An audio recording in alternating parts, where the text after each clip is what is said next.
Tommy Beck, and you're listening to today's Boondoggle. This is Mark Metcalf, and you are listening to today's Boondoggle with Bailey on Domain Cleveland Radio. You are listening to today's Boondoggle with Bailey on Domain Cleveland Radio. Yes, Kato Kalin listens to this all the time. Welcome to today's Boondoggle. Now here's your host.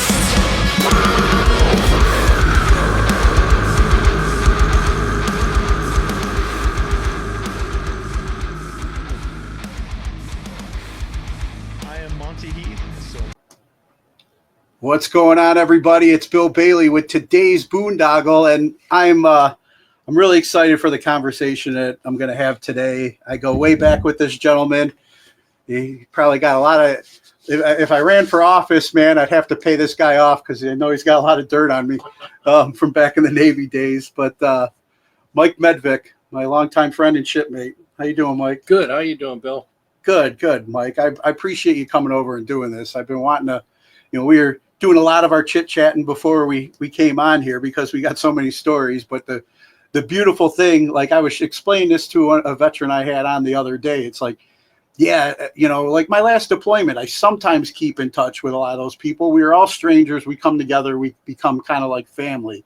But there was just something different for us because as a reservist, we all lived in the same area. So it's like, yeah, we might put on the uniform one weekend a month or whatever, but all those other days we'd be getting together for barbecues and cookouts and whatever, so it's like we build a different kind of bond, but even if we don't talk in a while, it's like get together and it's just like it was yesterday, with all the stories. The one thing about whether you're in the reserve or active duty Navy brothers are for life. Oh, yeah. I mean, I keep in touch with my buddies from active duty.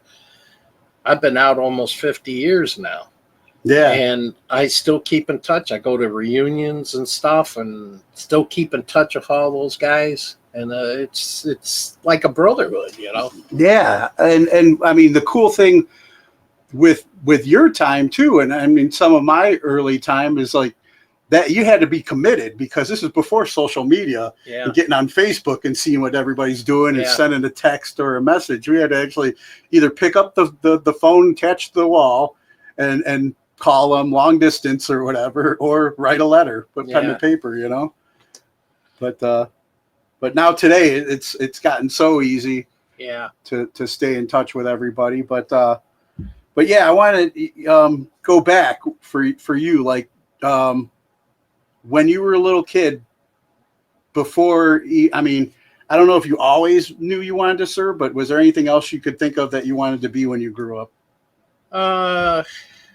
Be honest with you, I had a big dream being a professional football player. Oh, yeah? Because I played in grade school and high school, and that was my big goal. But put it this way, to become a professional football player, you got to go to college most of the times. And I barely made it out of high school. Yeah. So I knew I wasn't going to college.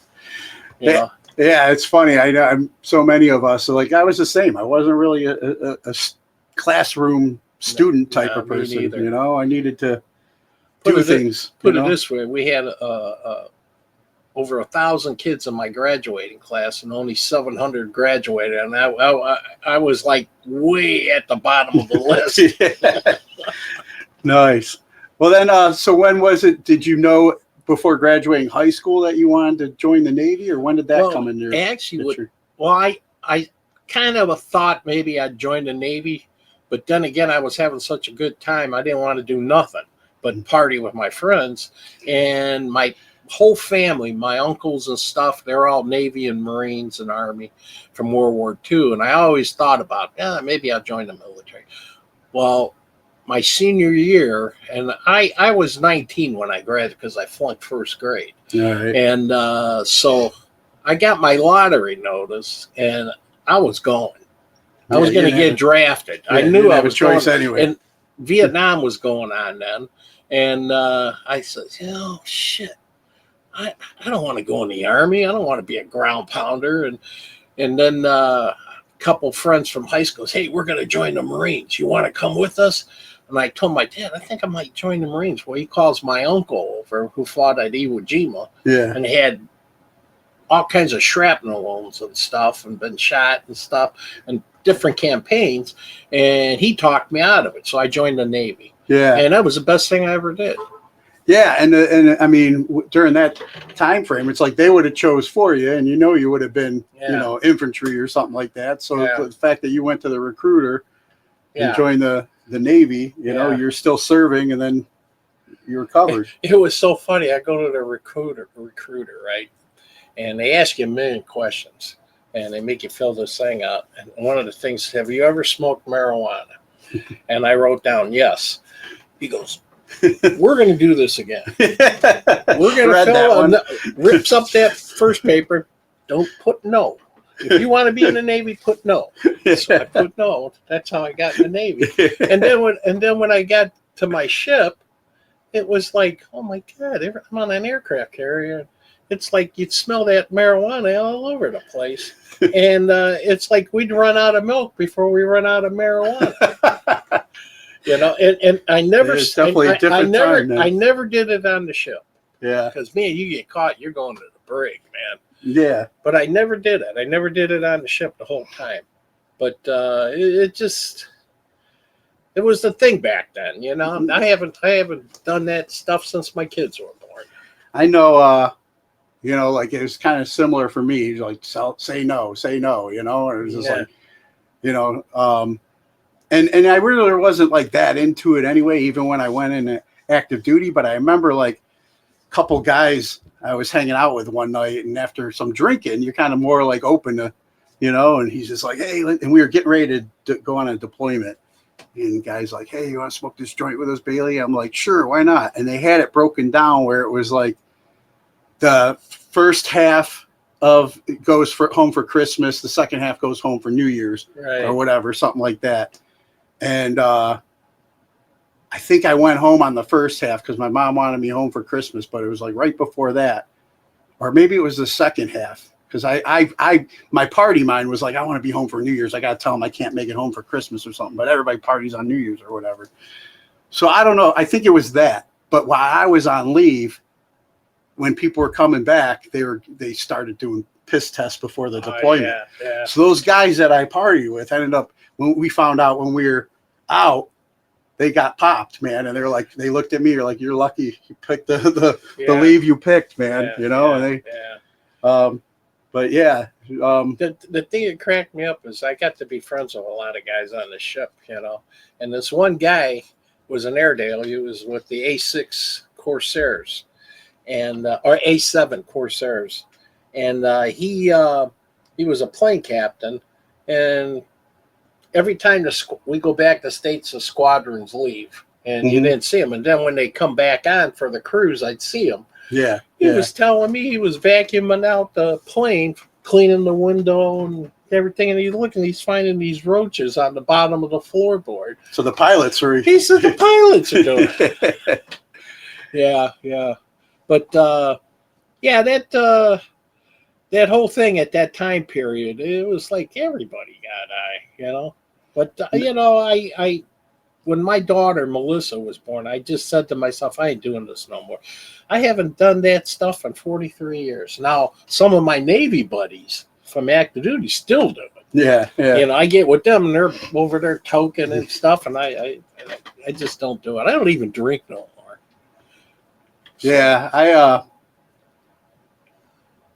remember I haven't done that stuff in a long time myself either. And then, I got sober because, we'll get into some of the ACU2 shenanigans and stuff. But, 16 years I've been sober now. After my last deployment, I came home and just, knew I had to turn things around for my girls too, Yeah. But so you go in during Vietnam time.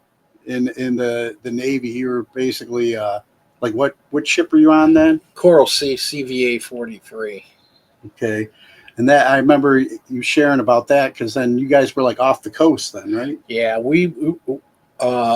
I got on in the end of April of '72, and a week after I get on, and they mined High Pong Harbor, and I didn't know what was going on, but all I remember sitting in the galley, and the ammo elevators are in the galley, and you'd have these 500,000-pound bombs all over the place on these carts. They had these round, looked like big garbage cans. The only way I can say they were mines. Okay. And I'm like, what the heck are these things? I said, I know what those are. And this guy says, oh, those are mines. And I said, what are they going to use those for? And I says, I think they're going to mine High Pong Harbor. And that's what they did. So they use those to get the mines over there to go off. Yeah. Right? And so pretty much they mined High Pong Harbor, and that kind of helped bring them to the peace table. Plus the bombing. Oh, my God, they were dropping bombs. We lost 5 guys were killed. I forget, there was a total of 18 planes shot down that cruise.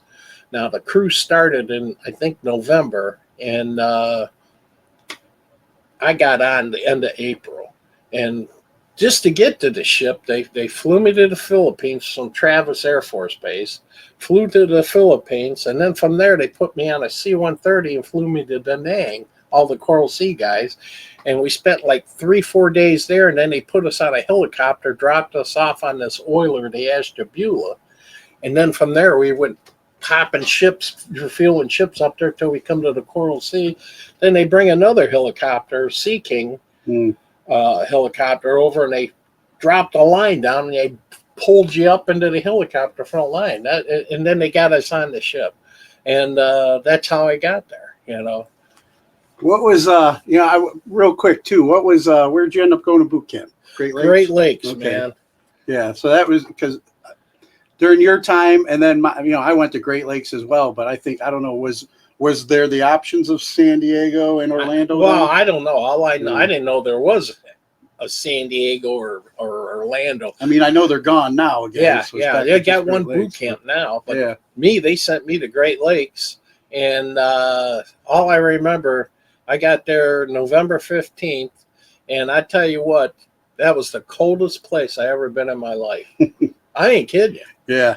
And oh my God, 55 below zero. Oh shit. You'd spit on the rail because we were the upper floor, and you'd spit on the rail and it'd freeze right there. And then they had this stupid thing. I don't know if you had it, where you had to wash your clothes by hand. And then they made you take them outside, and they had these strings, and you had to tie like you're tying your shoe to the clothesline. And then next day you'd go get your clothes. They were frozen stiff. And then you had to take them, put them in this room called the drying room. Yeah. And I'm like, this is so stupid. And he actually had to have a bucket of hot water to pour over the clothesline, those little lines. To get it loose. Yeah,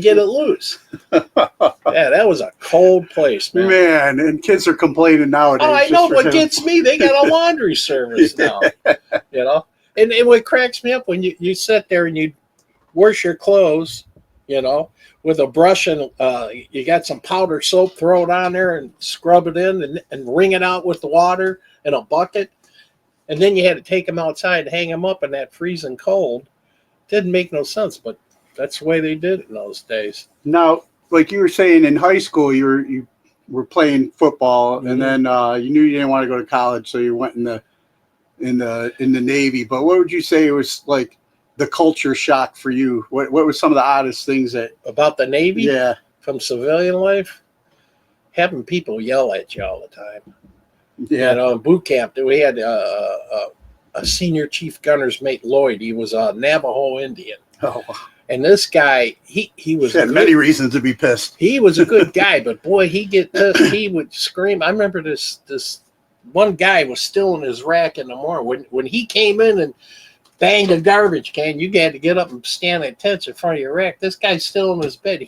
And this guy was in an upper bunk. No shit. He goes and he gets that rack and he flips it up, and it flew over and went into the window and broke the window. Oh, no shit. Where'd that guy end up? And well, he got out of the bed. He tried to jump off, but that darn bed hit the window, broke it. And this was on a weekend, so they couldn't fix it. Yeah. And then so they had blankets. Wintertime, too, right? Wintertime. It's just lucky I was out the other end. I didn't freeze too bad. Those guys up on the front, man, they were freezing.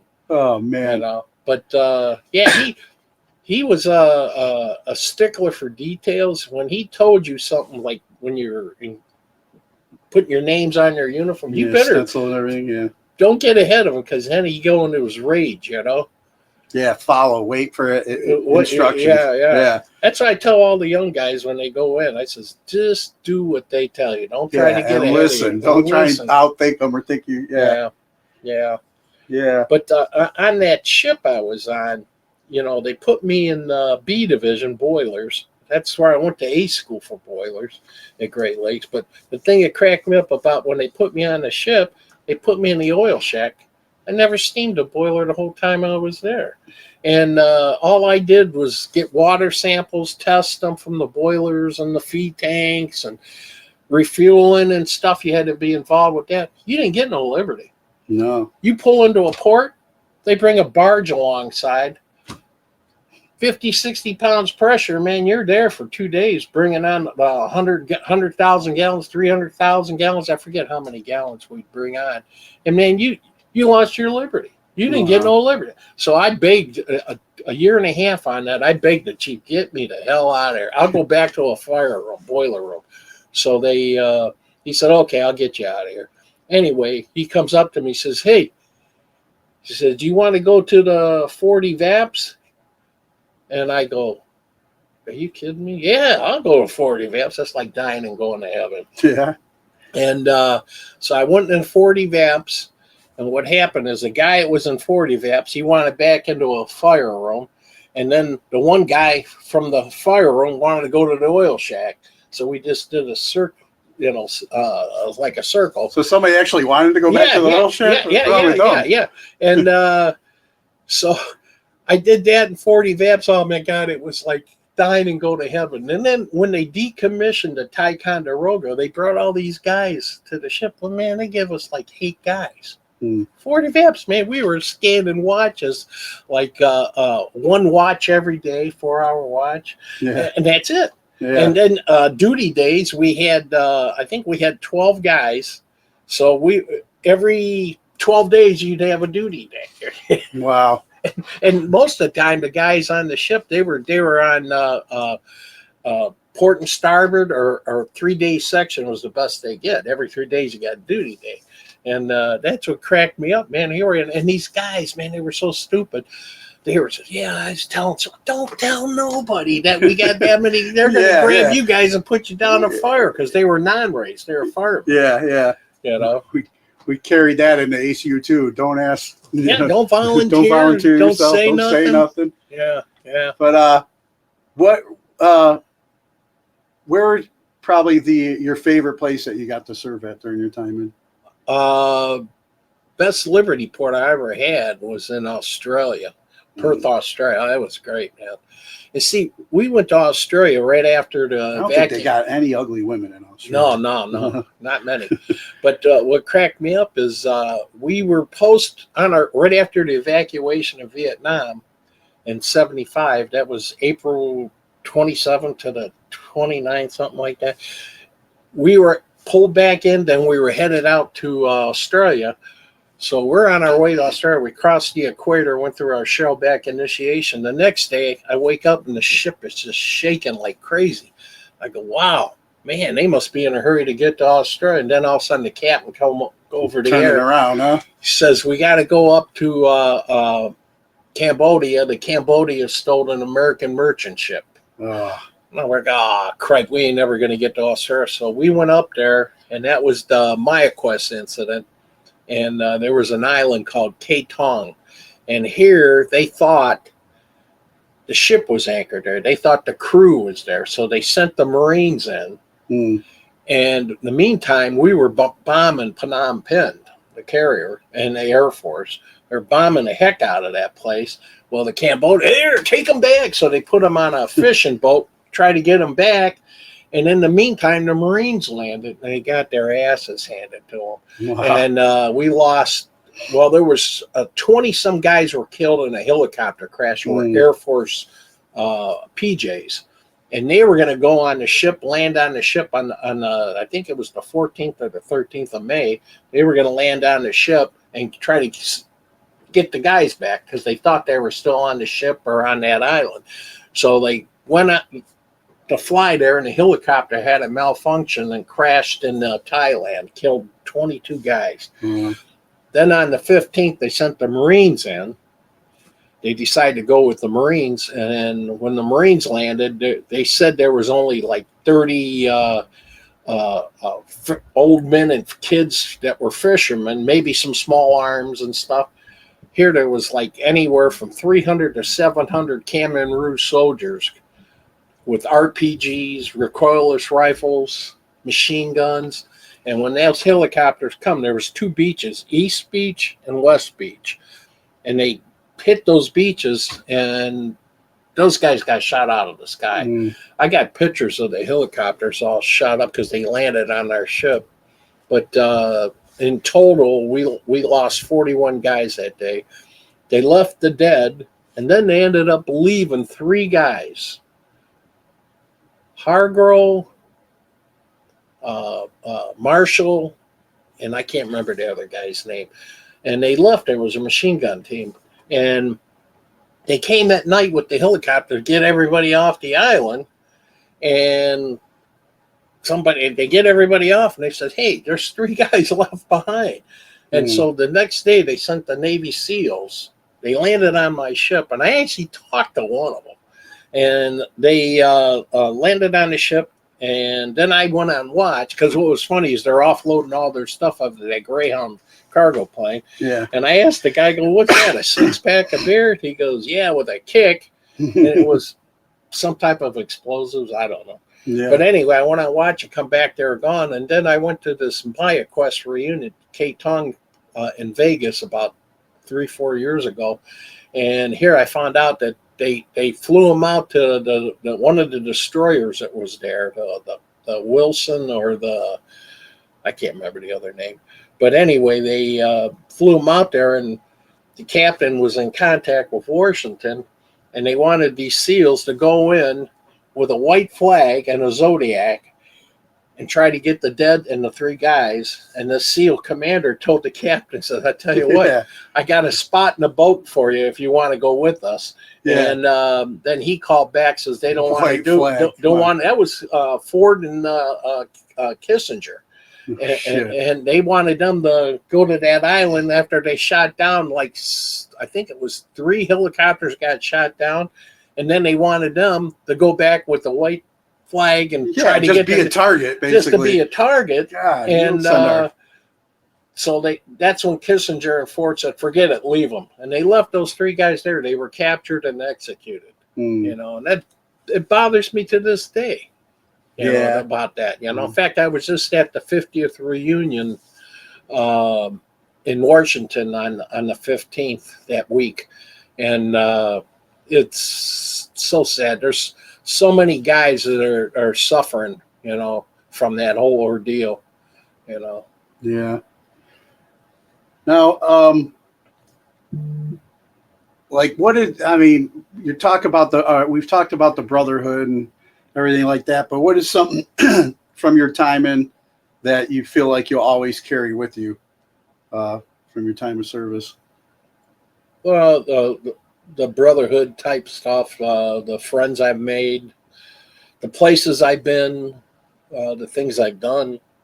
You know, I mean, most of the guys that I grew up with, 90% of them never been out of the city of Cleveland. You know, and here I've been all over the world. You know. Yeah, it's like it's funny sometimes, like the disconnect I run into with a lot of people I grew up with and stuff, and what they think about, you know, certain topics or whatever, because they just know their own bubble. Yeah, they don't know anything outside their bubble, man. And until you've been out and experienced that there's other things going on in the world, you know, it's hard the thing that cracks me up the most is people bitch about this country, and they've never been anywhere, and they never seen anything. And then you go to these other countries, you see how bad and poor these countries are, and how lucky we are to live in the country we live. I mean, yeah, we got our problems. Yeah. But it just, like, put it this way, you don't see people starving and begging in the streets. you know, you see beggars and stuff in this country. I mean, but there's they're areas beggars. in this country definitely where people are.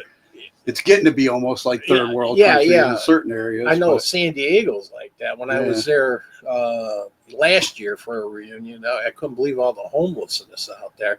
But it just amazed me overseas. I mean, you go to the Philippines and you got these people begging all over the place. And then Honduras, oh my God. That's the poorest country I was ever in. Yeah. I don't know if you were on that op with us. No, I think that I heard you guys would tell stories about that, but that was before I came into the unit. But yeah, you know, people like to complain about first world problems a lot, you know, and but now we'll get up to ASU too, because obviously we have to talk about that connection we have. But during your time active before coming into like the reserve component, what's one of the funniest stories that comes to mind that you feel you could share? What when I was on active? Yeah. I'm trying to think. There are so many of them. I know it's usually hard to narrow any of them down. But. Yeah. Oh, I remember. We had a good buddy named Gary Salvini. He was from Reno, Nevada. And it's like a 4-hour drive from Frisco. Yeah. So if you didn't have duty, we'd hop in his truck, a bunch of us guys, and we'd drive to Reno and we'd stay at his mom's house. And then later on in the evening, we'd hit all the whorehouses like the Mustang, the Kit Kat, and we took this one guy. He just got on the ship. He's pretty much, he was kind of a very backward type guy. Never been with a girl. Yeah. And we took him to the thing, and they check you out, you know. Yeah. And they take you in, they clean you off and stuff. And while they were cleaning him off, he got off. And it's the truth. He got off, and they said, "Well, sorry, buddy. You know, that'll be $50." Yeah. But yeah, his name. I think his name was Mark Jones. Poor Mark Jones. Yeah, Put you on blast out there. His dad. Hopefully, you built some stamina since then, Mark. His dad was an Air Force pilot, World War II. But he was just one of those backward type kids, lived a sheltered life, you know. Yeah. And I know we had a few of those in the. It was so funny when the next time we went, he went with us and he did good. And it was like every time, hey, you going to Reno? You going to Reno?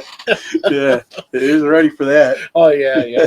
And then when we got overseas, oh my God, man, he was like, you know, you couldn't stop him, you know. Yeah. But yeah, that was probably the funniest thing. And there was another one that happened to me. We were in Fresno, California, at the college at a party, a college dorm party, and on the way back, we got stopped by the cops. And this guy's name was Charlie Rose. He had this '66 Mustang, so there was 4 of us total. But anyway, he gets pulled over on the freeway, 3:00 in the morning, and the cops do a sobriety check on him, and they go, "Charlie, why are you driving?" He goes, "Man, I'm too screwed up to walk." They take him off.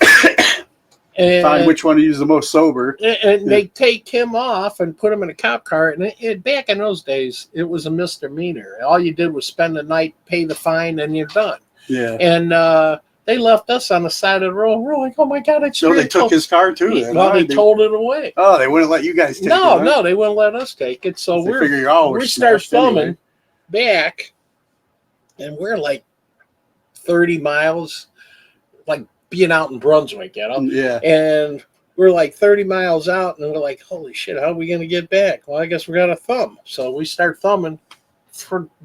God couldn't have been on our side more than this. This guy pulls up, and it's a Navy chief stationed at SEMA. Okay. The SEMA base there at Alameda. So 2 of us get in the back, and 2 get in the front with the guy, and the chief saved our ass. Nice. Otherwise, man, we'd still be there trying to thumb. And then what would you say is like one of your greatest hopes for the country you've been willing to give your life for? I don't know, man. This country's so divided. I like to see people get out of politics and get back to the basics. You know, we're all Americans here. There is no Democrats, Republicans. You're all Americans. Red or blue, yeah. You know, it's red, white, and blue. You know, I don't know. Yeah, I agree, man. It's like whenever I have veterans on, it's like the main thing that the number one answer like I get. It's just like this division. It's crazy. Yeah, it's like the things that we would say to each other on active duty, and it's like we all wear the same colored uniform. Didn't matter what your skin color was. Yeah, that's what I'm saying. Stuff like that. You know, it was like we all wore the same uniform, and we would be like, we treat everybody equally like shit or whatever. You know, just like it's just how we showed affection. We bust everybody's balls. I'll tell you what, that's the one thing I got to say about ACU too. It was so diversified, and everybody got along. Yeah, you know, we were all brothers. No matter if you were Hispanic, black, or whatever, women, you know, and we had everybody. When I was on active duty, we had race riots out at sea off the coast of Vietnam. Oh yeah, yeah. We had an actual race riot, and all it was about was you had the black guys would try to cut in line with the knuckle slap and stuff into the chow line, and you know what it's like in a chow line on a carrier. Yeah. You wait for an hour. And they do that knuckle slap, and well, these cowboys got pissed, and they started a big fight. It turned into a riot, and then the captain called in the Marines, loaded, and had orders if anybody they put us in general quarters. Wow! And captain give orders if they don't leave and they still come at you, shoot them. And after that, everything quieted down. Everybody got along then, huh? Yeah, yeah. But that's what was so cool about ACU too. I love that, you know. But I had. It was everybody's turn to buy, like Aussie. Yeah, like Lothar. Yeah, I remember that time at the airport with Lothar. We're at the airport going down to Norfolk, right? And we're at the bar at Hopkins, and he's drinking that moonshine. He starts passing out, nodding out, and I remember Al Whelan. Hey, Lothar, your turn to buy. Okay. Buy everybody around, right? Then about 20, 30 minutes later, he's sleeping and Al would, hey, Lothar, your turn to buy. Okay. Then the third time he goes, wait a goddamn minute. I bought the last one. You said you saw him? Yeah, I ran into him at the VA. It was like probably a few years ago now, but it was Wade Park, and I was up in the parking lot, and I was walking out, and I seen this old black gentleman scuffling along with a Navy hat, and I'm like, look, and I'm like, Aussie, is that you? He's like, yeah, and I'm like, I'm Bailey, and he's like, oh, hey, you know, and then you know, it was good to see him. I think I took a selfie with him. You know, it was funny about him. I remember we did that one op in Puerto Rico. And everybody had liberty that night. And I remember he went out and he come back. He was so drunk that the ferry pilot taking you out to the boat, the ship, wouldn't let him on. Oh, so I said, I'll stay with him. So he slept on the pier, and I stayed with him. And I chased rats away from him. There was these rats all over. Stood the Aussie watch. I stood there chasing rats away from him. Then I remember the one when we were anchored out, Ozzy would fall, you know, in his rack, and teeth were coming out. And Herb and somebody else, Gaspari, they get spoons and they push his teeth back in his mouth and leave the spoon on his chest. And then when he get up, the spoon would fall. You hear clank, clank, clank, clank. And he goes, somebody's messing around here.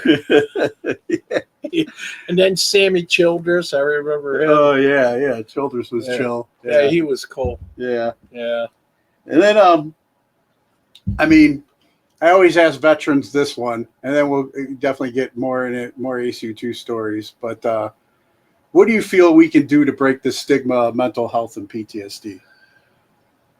Man, I don't know. That's a good one. I don't know.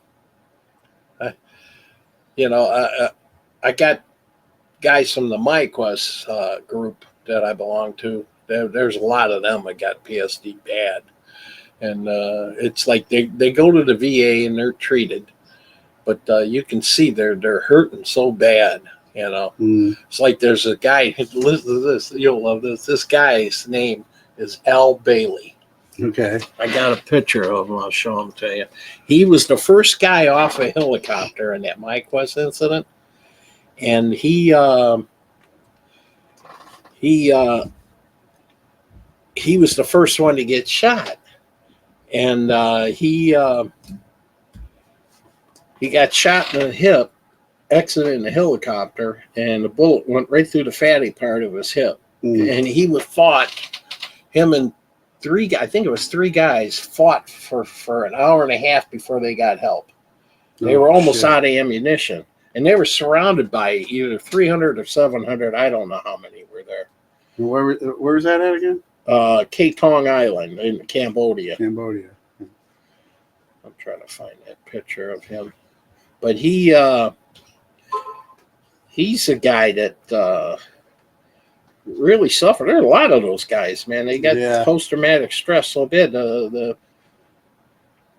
I know it's like we've definitely come along. That's him right there. Oh, Al Bailey. And I mean, I know the VA's definitely come a long way from when it was for like you guys, and I mean, it was like non-existent for my back dad in World War Vietnam, II and stuff. they didn't even care. Yeah, it's just like throw some dirt on it and go back to work. These are my active duty buddies right here. We're in front of the wall. Yeah, in DC. Yeah, these guys, man, they're just really, really. Yeah, that's the group right there. That's the group picture of the guy.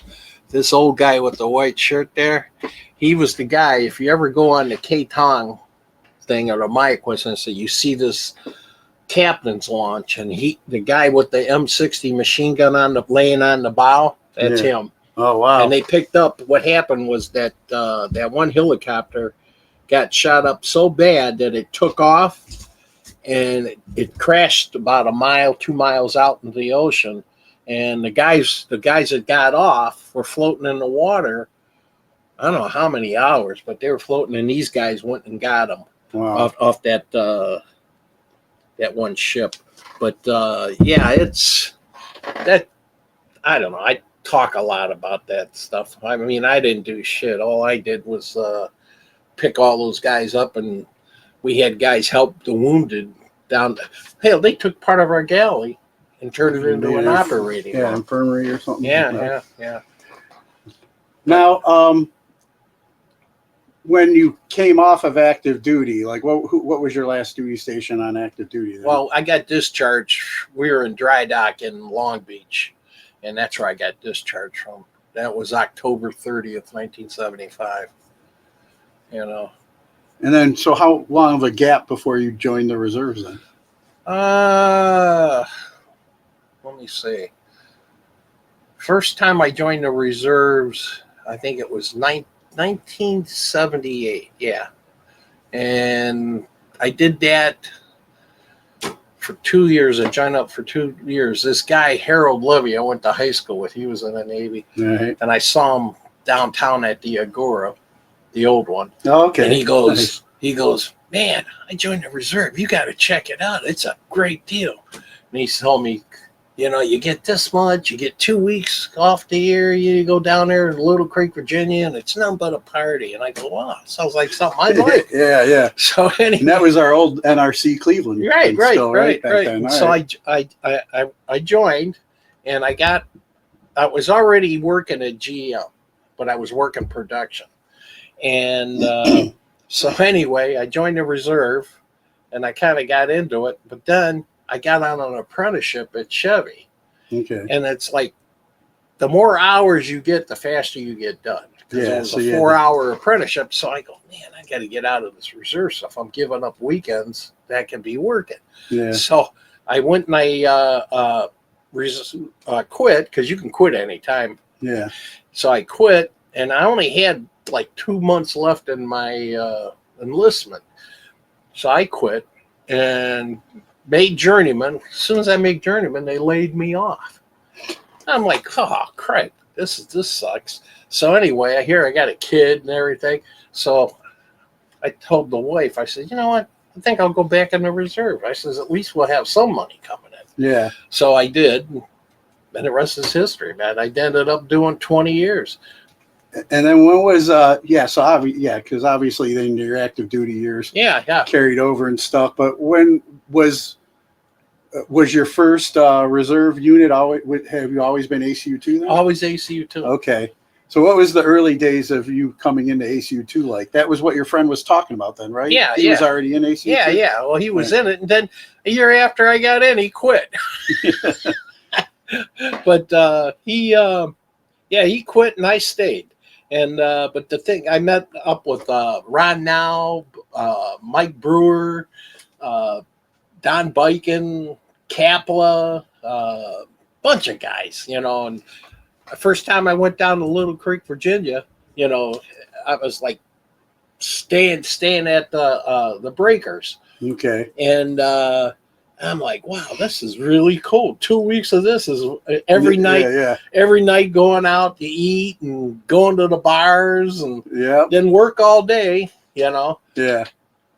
Yeah, it was pretty cool. So you already had the scene figured out for us down there. Yeah. While your time in when we started coming along. We followed Mike Brewer and Ron Now was kind of our lead guys. Yeah. They're the ones that.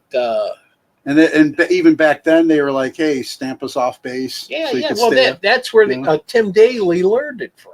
Okay. You go down to that one barracks and you had to sign in, and if they had rooms, and then Tim learned from Brewer, you'd go up to who's ever at the sign you in. He says, hey, can you stamp us off base? Oh, no, I can't do that. Well, what do you want? What do you mean, what do I want?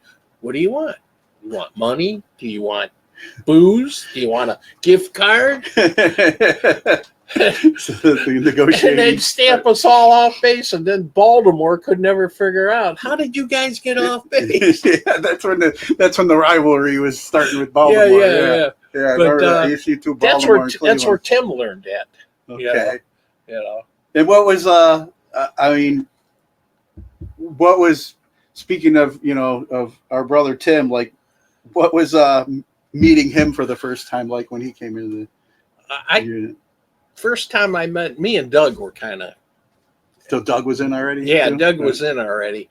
And then it was Hughes and Dailey come in together. And the Wookiee came in with Dailey. Tim saw that me and Doug, and then Mike Brewer and Ron Now, that we kind of latched on to Brewer and Now, and then me and Doug, and then Tim kind of latched on to me and Tim and Hughes. Yeah. And that's how it started. And then I realized. And you guys were all engine men. Yeah. Much, so. And Tim, when I first saw him, I'm like, man, this dude kind of looks like a piranha with those teeth of his. And he just was a natural. Yeah. I mean, he was just a natural for the unit, man. Natural for not just, a great engineman. Oh, he was a good engineman. Yeah, his job, but natural for all the shenanigans. Oh, he would come up with stuff that just blew my mind, man. It's like we're in Honduras, and we're over by the Dole Pier, and we're sitting there, docked, and they're loading pineapples up on the ship. They had this conveyor, and all these Hondurans are loading the boxes, Tim walks over there and he goes, hey, guy, how much do you want for a box of pineapples? And the guy looks and goes, here, take them. Hand him 2 or 3 boxes. Never charge him a cent. And he comes back and he's got these 3 boxes of pineapples, right? So he gets 2 of them out of the thing, and Doug's got the picture. And there's Tim, got 2 pineapples like women's breasts. He goes, I bet you didn't know we handled these. Yeah. Nice. And then we're doing these landings there on this Honduran beach. I mean, this is pretty bad conditions. I mean, we're sleeping in tents. It was hotter than heck. And these dogs would hang on the beach waiting for the boats to come in. Well, they finally figured out most of the boats wouldn't give them none. But Tim would always give them stuff from the MREs. Yeah. So every time Tim's boat would pull in, there'd be all these dogs and more. Waiting for Tim. Waiting for Tim. Yeah. Nice.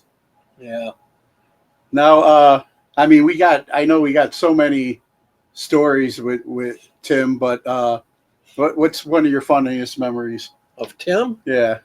Okay, let me think, man. What can I say that won't incriminate me? Yeah. Oh, there was one. We're at the Raven down there in Virginia Beach, the restaurant there, that Okay. Raven restaurant. And they had blacked out windows, but you can't see in, but you can see out. And there's these black guy holding traffic up on the side street, and we were sitting by the window by the side, and Tim goes, God, look at that.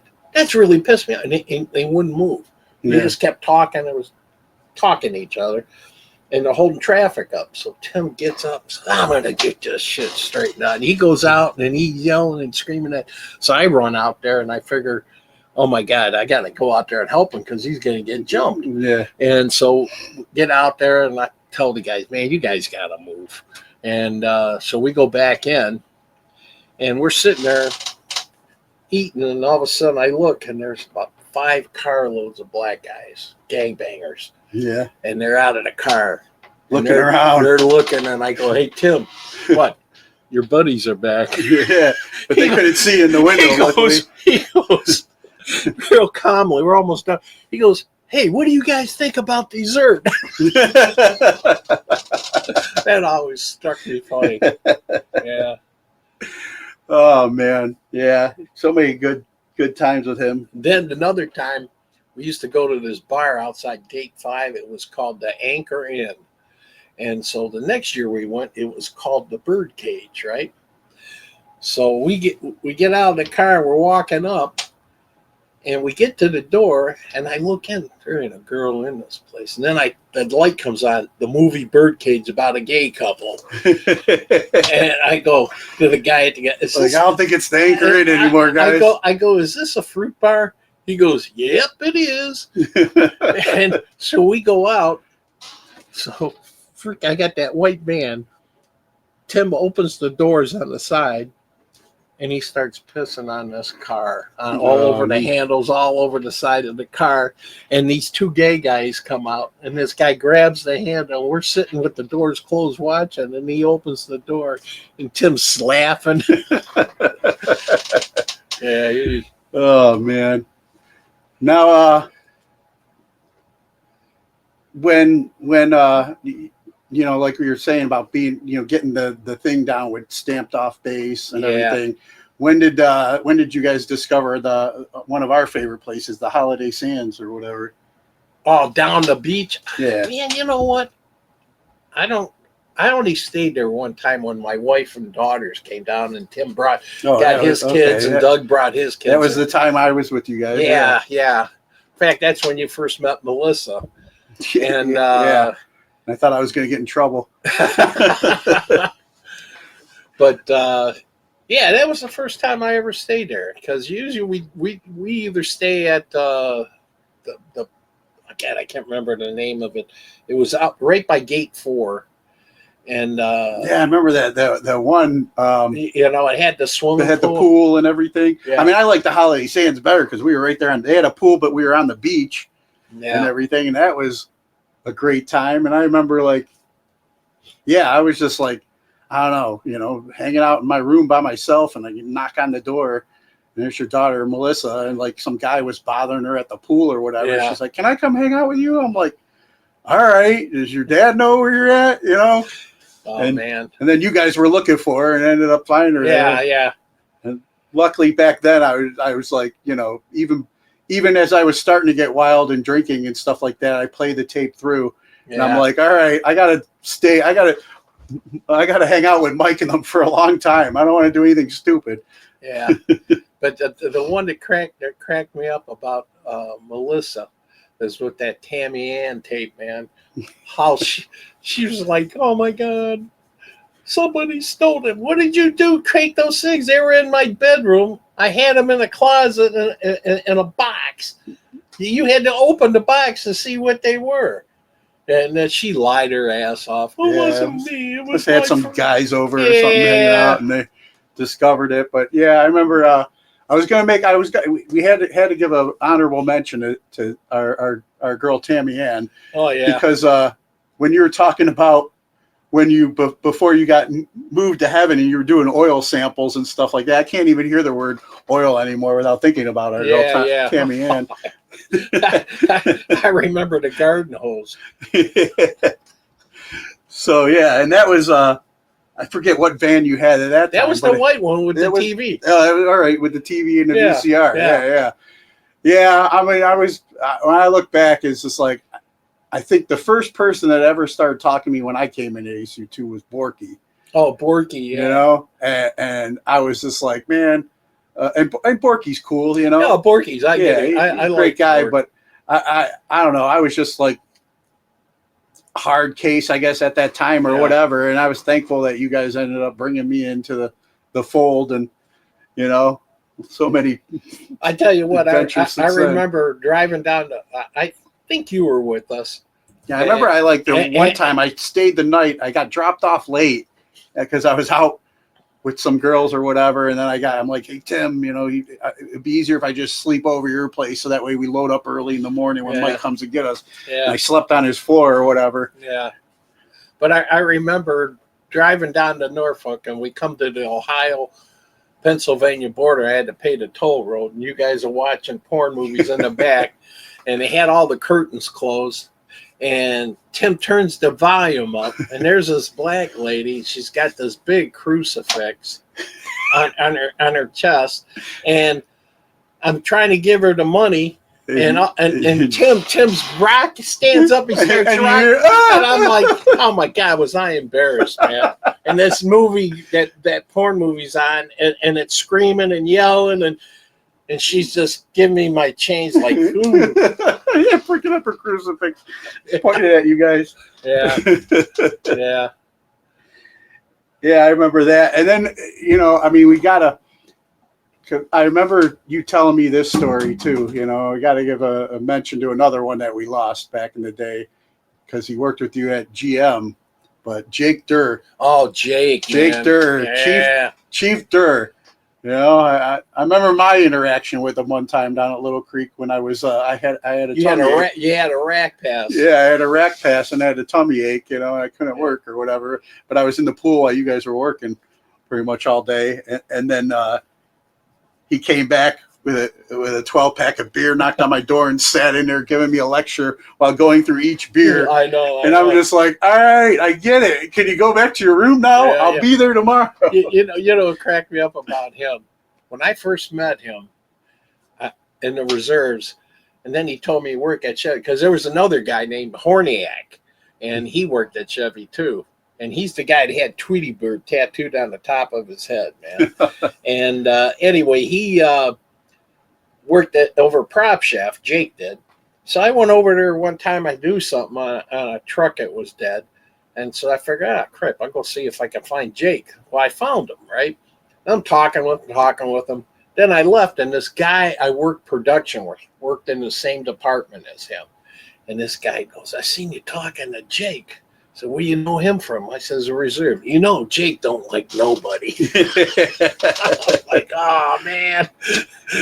And then You're lucky to make it out of there alive. I remember I bought that one truck, my first 4-wheel drive pickup truck, that blue one, and I bought it. And Jake comes up to me at the reserve meeting. He goes, I heard you bought a new truck. I go, yeah. He said, what'd you pay for it? He says, 20 grand. Are you nuts? What the hell's wrong with you? And all this stuff. And I'm like, Jesus, Jake. I says, I'm paying for it. You're not paying for it. No. And he goes, I wouldn't waste my money on that. That's too much money. And about the end of the day, he goes, I got this 1966 Ford F-150. It won't start now. This is like 1994, And I go, well, gee, Jake. Maybe it's time to get a new truck.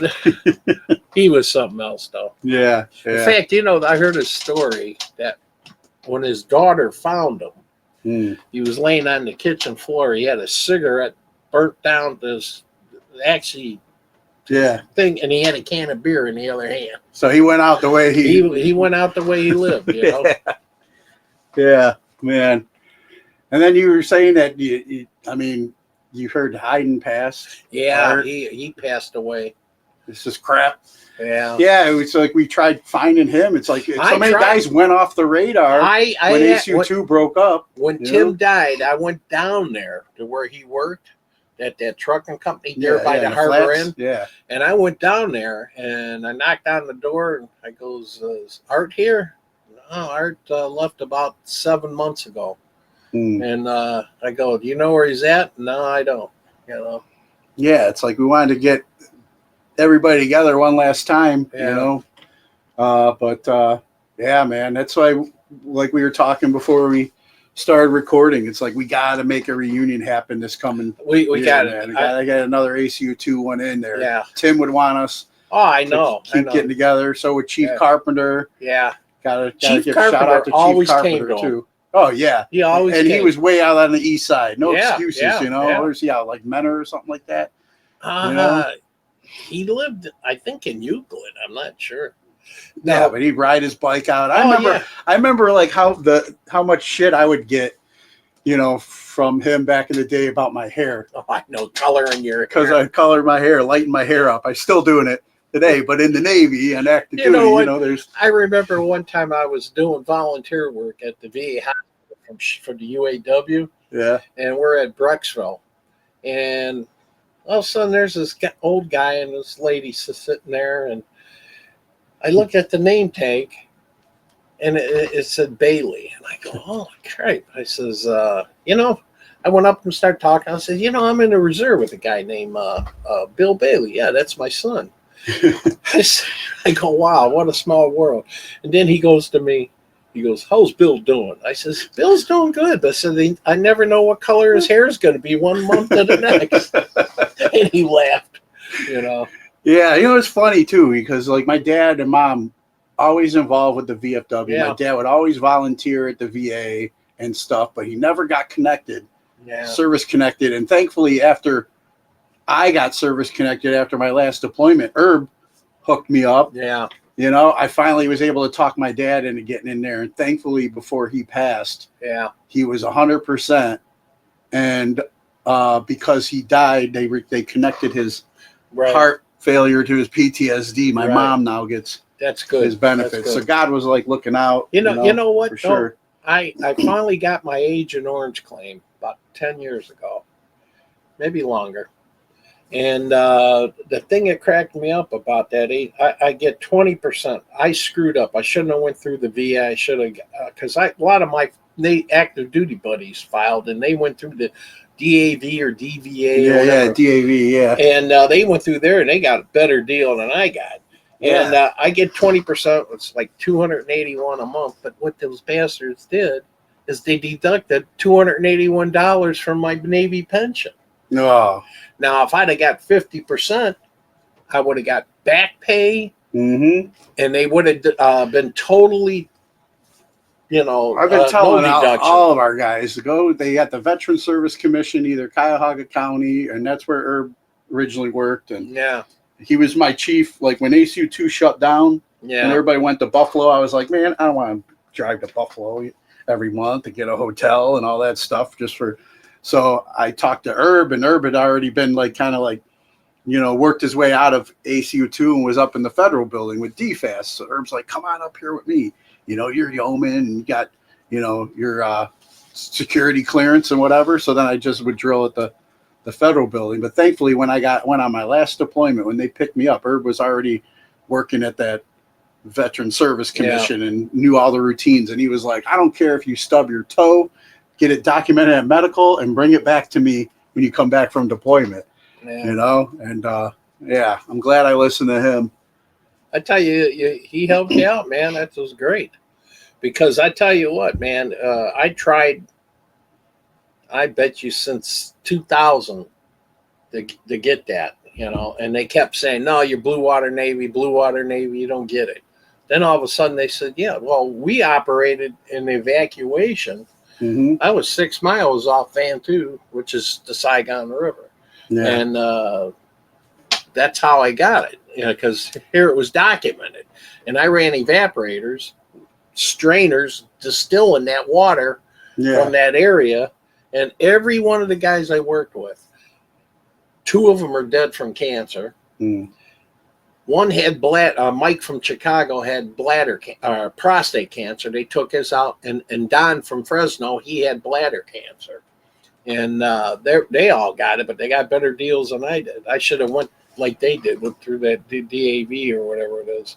Yeah, I always think, because cancer took out Tim and Chief Carpenter. I always think that theirs had to be service related too. I don't know. I mean, it seemed like you get it from anything these days, but us and our line of work and the things we are exposed to without the proper safety. In fact, when I signed up for Agent Orange claim, a black lady from Parma VA Center, she says, "Oh, I see on your records you were in Desert Storm." I go, "Yeah." She goes, are you having any digestion problems or anything? I said, "Yeah, believe it or not, I am." I says, I had to have my gallbladder taken out. And I says, "I got an ulcer." And she goes, "Well, you know what? You got to file that burn pit thing." I says, "Yeah, but I was never near no burn pits. Were you near any of that smoke from the oil fires?" I go, "Yeah." I said, "Big time, man." I mean, in the morning you get up and you go up topside, it looked like a dusk with the sun going down at 12 o'clock in the afternoon, and it smelled like a diesel truck everywhere you go. You like diesel exhaust. And she says, "Well, we'll put it in." I never heard a thing about it. No.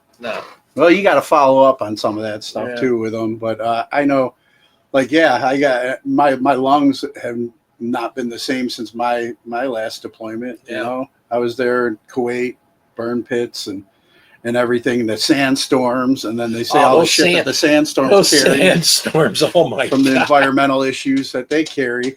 So I got a lung full of that, and I was laid out for like a week or so, like with the Kuwaiti crud, and then I mean, it just hasn't been the same. When COVID came around, I got hit hard. Like my mom and my daughter and me got it the same week, and because my breathing has already kind of been messed up. That's the one thing. Worst, man.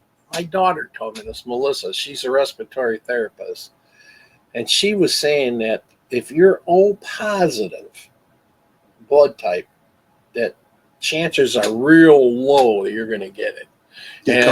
COVID. And I'm O positive. Yeah, and you got it. I got that there. But anyway, she told me that go get the vaccines and all this stuff. So I do every year. I get the vaccine. I've been around people. My 50th class reunion, I took care of this guy named John Russo. He had a stroke and he was messed up. But anyway, he got COVID. Everybody at the table we were sitting with got COVID.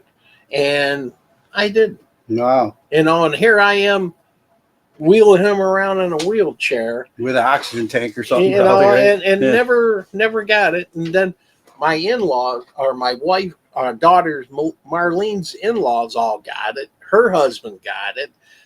And sitting at a table with them, I never got it. Yeah. I mean, I don't know exactly what I had. They're telling me it was COVID, and my doctor said, I had the antibodies and stuff. But, I don't know. It was just strange times, man. I just know that, like, a lot of the things that I try and do that it requires a lot of cardio, I can't do like I, used to after that. But, how old are you now? I'm 52 now. Oh man, you're still a youngster. I know. Yeah. But I mean, I try. I'll like walk and do like light cardio and exercise and stuff like that.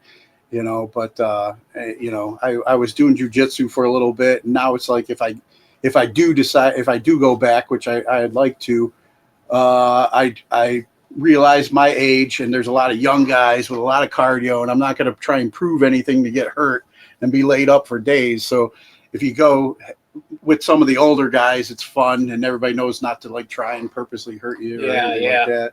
Yeah. But I wanted to we got to mention one other guy. that we, when we'd have the reunions and we tried getting him to come out, and then we lost him, which was shocking. Gary Luster. Oh, Luster, yeah. You know what? I would have went to the funeral if I'd have known about it. I heard they had a thing at the cemetery. Yeah, it was during COVID, so it was all outdoors. Yeah. But like myself, I heard Carpenter showed up. Yeah, I didn't even know about it. Yeah. I mean, I knew he died, but it was like months after he died, they had the service or something. Yeah, because it was. He was only in his early 50s, wasn't he? Yeah, and for me that was scary because before that same year that I ended up getting COVID at the end of the year, at the beginning of the year, I had a mild heart attack. You did? Yeah.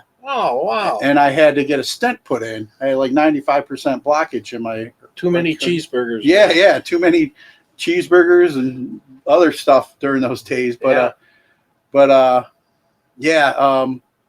so I just got home, and I was recovering because they ran it up my arm and everything, and catheter and all that stuff. No, and I was healing and recovering from that, and then all of a sudden I saw the news on Facebook that Gary died, and I was just like, man, I was just like so shocked and crying, and found out it was a heart attack. Yeah, and I was like, damn, thank God that I. Yeah, you know what? My nephew, he's 53 years old, lives down in Conway, South Carolina, just west of Myrtle Beach.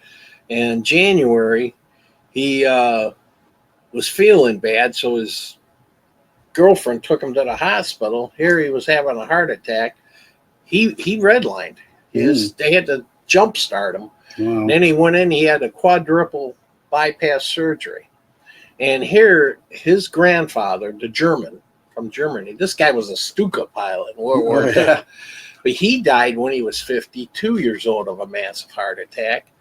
His dad had to have bypass surgery at 55. That's like a genetic thing. Huh? His uncle had one in his 40s and then had another one in his 60s. And I remember my dad had to have a triple bypass. So I need to be more careful. And, but my dad was 70 years old, 71 when he had his bypass surgery. Yeah.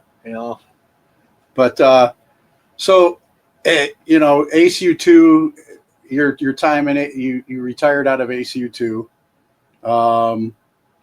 And like you said, I mean, when did you, and then you just, past 5 years you retired from GM? 7 years. 7 years ago? July 1st will be 7 years. So now you've just been enjoying being a grandpa. Yeah. And, man. I love those grandkids, man. They're fun. Yeah. Daughter's all grown up and doing good. Melissa's 43. Marlene just turned 40. Okay, and Marlene did well in the Air Force, right? Oh, she just retired. She was E7. Might have to get Marlene on the podcast sometime to share her military time. Yeah. Now her husband, he's got a doctorate degree in computer forensics or some shit. No shit. And he just started his own business of AI and cybersecurity. So he's been going after the government. He just got a big contract with some government agency, and he's got, I don't know how many people working for him. And I have to hit him up. And she just got her master's degree in digital art, and Melissa's got a master's degree. Yeah. To have two kids have master's degree, and I just barely made out high school. High school. Yeah. Well, all I can say is they must have took after their mother in that department. Yeah, man. Well, I tell you what, I gotta say that my two daughters. The one thing everybody says, you can judge how successful you were raising your kids by how much money they ask you for. Never ask for money, ever. In fact, Marlene and Josh just came over the house last week. They bought a new SUV. Yeah. Oh my God, they bought one of those Grand Wagon Jeeps. Oh yeah. The big one, like a Suburban. Yeah. How much do you think the sticker price on that? Oh my God, those things are like 80,000, maybe, almost like a house these days. 111,000. Jeez. You should see the inside of this thing. It's live in that thing. Then it's like it's got TV screens all over the place. You can look at the people in the back seat on the dash display, and then in the middle of the dash, where the speed, he flips this thing, and it's night vision. Wow. And we were driving down Canal Road at night, Yeah. and I'm looking, and I can see this raccoon run across the road. No shit. You know, it's that kind of foggy looking. Yeah. Unbelievable. That's awesome. Yeah, I'm pretty happy with those two girls, man. They did good. Yeah, that's great, man. Yeah. What about your girls? They're both going to college right now. My youngest is going for wants to get international business degree. Mm-hmm. And then she's been working. She was working for Alfa Romeo, and now she's going to be working for Mercedes in their title department and stuff like that. She picked up some of those skills. And then my oldest is just signed back up for school and is going to go for music business. Oh, no kidding. You know, so how old are they I told now? her 24 and 21. Oh, man, I can remember they're just little Yeah. kids. So, yeah, I try and, you know, I mean, all my music days, you know, it's just I think I ruined them a little bit being music fans, but I kept stressing. I said to my oldest, I was like, look, if this is your passion, this is your love, you better learn the business, because, you know, that's the side that dots the I's and crosses the T's. It's one of my biggest regrets in life is never learning how to play an instrument. My dad was an accordion player. He was good. Yeah. And I remember in high school, I told my dad, I want to take drum lessons. He says, if you don't play the accordion, you ain't playing nothing. I grew up on polka variety. See, my dad, man, there's a party, he had the accordion out, and my uncle played the harmonica, and my step-grandfather was a violin player, and then my other uncle sang. And they sang all these Slovak songs. Oh. And every time we had a holiday at the house, they'd get that stuff out. Get the band together. Yeah. You know. Nice. Well, that's good. Good segue, because before we get ready to wrap up, I want to ask you some of the questions I normally ask guests that I have on here. Top 3 musical artists. Who are your favorite bands or whatever that you listen to? I tell you what, I used to like Grand Funk Railroad when I was young, and then I got into Gordon Lightfoot, and then Garth Brooks is one of my favorites. Brooks and Dunn's. I'd have to say those guys. Nice. Yeah. And then we talked a lot about our kids and kids today in general. But what class do you feel should be mandatory before graduating high school today? You mean what they had when I was going to school? No, what do you feel they need today that should be mandatory? Kids today, what do you feel would benefit them? I don't have nothing against going to college, but not everybody in this country is meant to go to college. And I think that they screwed up by eliminating trade schools. Mm-hmm. When I went to West Tech High School, and I took vocational machine shop for 4 years. I had that. And when I graduated, I could operate any machine, make anything, and I had a good chance to be a machinist. I joined the Navy. Next thing I know, I'm an engine man.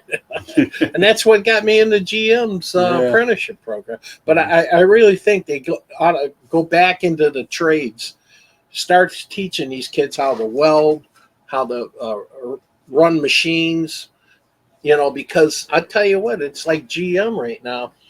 They can't find anybody to be a tool and die maker. They can't get nobody to be electrician. Nobody wants to do that stuff no more. And it's like right now. They get sold this bag of goods with college, but all they get sold is debt for a bunch of jobs you can't even get out there. And AI is taking over most of the office type work. Most of the office stuff. And then robots can only do so much. You're still going to need hands-on. You got to have people fix the robots. Yeah. And it's like at the Chevy Parma plant, they're looking for apprentice people that are working in the plant Nobody wants to do that stuff no more. They're happy pushing, slinging steel. But what gets me is, you know what? They need skilled trades guys. Mm-hmm. And it's like welders. They're having a hard time finding good. You know what cracks me up? GM did this themselves. They took the welding guys and they put them in machine repair. And then they send everybody to school for 3 weeks and expect you to know how to weld. Welding takes years. Yeah. You know? Yeah. It's not a fast patch. No, You know, it's not. It's not. And look what's going on with the shipbuilding now. Oh, yeah. I mean, we're hurting so bad for they don't have no real big shipyards. Well, you got Newport News, Mississippi, and some other one up in Maine or something like that. That's it. There used to be hell, Lorraine used to build ships. China's getting ready to become the world superpower. Oh, I know. Their Yeah. military and everything, but Well, I tell you That's what, a if whole their nother- military is anything like the products they make, we won't have a problem. Yeah. and then who are 3 people who've inspired you and you can credit for making you the person you are today? Well, my dad's one. My uncle Paul, he was my godfather. He was a big inspiration on me. And I'm trying to think who another one would be. There's one guy, but I just trying to figure out how the heck to mention his name. I worked at this tool and die shop, and he was really a smart guy, man. Old, but man, he liked to drink. Paul was his first name, old guy, and he helped build the northern bomb sites, and he was teaching me how to do form grinding. And this guy had patience like you wouldn't believe, man. You know, just patience. And I always, because that's the one thing when you're teaching people, you got to have patience. Yeah. I mean, when I was an apprentice at Chevy, man, oh man, some of those hillbilly guys, man, they didn't have no patience with you. What are you, brain dead? How many times I gotta tell you? Yeah, my dad and my uncle and that guy, I'd have to say Paul. I can't remember. He had a German last name. I just can't remember his last name. Gotcha. You know. And then looking back to childhood too, before football and the Navy and everything, do you remember what your favorite toy was? I had a ton of fire trucks. I still got them. Fire trucks, yeah. I still got them. Nice. You To know. carry your stuff, huh? Yeah, I got them in a glass case down in the basement. Nice. Yeah. Hell, I used to have this whole. I remember me and my cousin would get a cardboard box and set it on fire, and then hook the garden hose to the pumper truck. It had a fire hydrant with a Oh, hose. nice. It actually worked. You ran water through it? Yeah, you ran water. Wow. I'll have to bring my girlfriend over sometime to see Yeah. if she's a firefighter. Yeah. And then any message you have for our military members currently serving overseas? As bad as it seems, it'll pass, you know, and you're going to remember all the good times you had, but you'll probably forget all the bad times, because I forgot all my bad times. Yeah, forgot a majority of mine too. Yeah. I know back in, maybe you focused on it at that moment, you know, Yeah. but man, the good times definitely outweigh the bad. And And even we learned even in the bad times to make them good. Well, that's, You know, that that was was dark the humor. beauty of ACU too. You could take the most miserable time you have and turn it into a good time. Yeah, You know? Good Especially laugh with fest. Tim. Oh my Yep. God, that guy would take the most miserable time you're having in your life, and he would turn it around with something stupid and make it fun. You know? Yep. Yeah. Oh man, much love to Tim. Yeah. You know, Of all the guys, my friends of the past, he's the one I miss the most. yeah, Yeah. me too, man. Well, Mike, I appreciate you coming over and doing this, man. I'm glad we Well, were thanks able for to get this inviting me, done. man. And yeah, always good to honor our brother Tim. Yeah. Remember him. And usually what I do with veterans when I have them on is if you wouldn't mind cutting a promo ID for the show, just introduce yourself at the last rank you held, and you're listening to today's Boondoggle. Okay. Yeah. So you want me to do that now? Yeah. All right. The last rank I held was Engineman First Class. 24 years total with active duty and reserve time. You know. Yeah. Yeah, but you're supposed to say, yeah, this is Ian1, Mike Medvec, Yeah. and you're watching today's Boondoggle. Okay, this is Mike Medvec, Ian1, and you're watching Boondoggle. Awesome. Awesome, Mike. Man, it was great, man. Thanks for coming on, brother. No problem, man. And yeah, we'll get this reunion thing set up. Yeah, we got to work soon, on man. that, you know? Yeah, for sure. Alright! Listen up! Hold on to your seats! Grab your girls, grab your beers! Hey everybody, this is Charlie from Anthrax, and you are listening to today's Boondoggle. This is Mark Metcalf, and you are listening to today's Boondoggle with Bailey on Domain Cleveland Radio. You are listening to today's Boondoggle with Bailey on Domain Cleveland Radio. Yes, Kato Kalin listens to this all the time. Welcome to today's Boondoggle. Now, here's your host.